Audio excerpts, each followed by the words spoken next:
335 yards.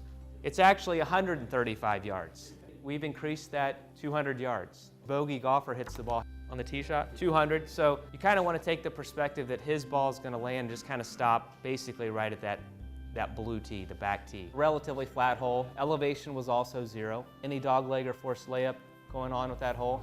Nope. So we're perfect so far. Everybody's on the same page. So we started with the 5, and then we did bump it up 1 for the W adjustment. Do you know why we would use a W adjustment? For those of you who did not use it, why might we think about using that? If you look on the fairway tab, let's just look at the overhanging tree branches. We felt the trees were kind of limbed up.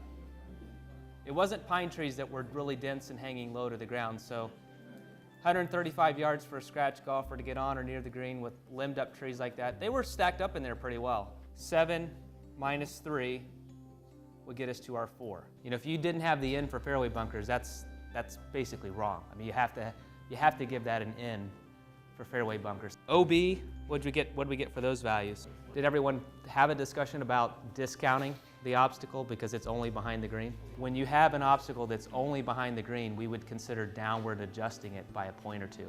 Just because the reality is that only about 8%, that's 8, only percent of shots end up behind the green. That's just based on our research by our handicap research teams. Water, anybody have water besides us? I like to call it in the box.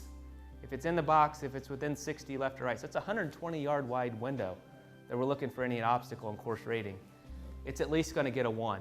As you can see here, the measurement from roughly the center is 47 yards. So while it's on technically a different hole, more or less, it's a 1. Those kind of points will kind of start to add up. And then to round this out with green surface, it's a 23 by 20 width and depth. We had that kind of swale in the middle of the green that we thought it was enough to go moderate. We were kind of on the fence between flat and moderate, so 6.6.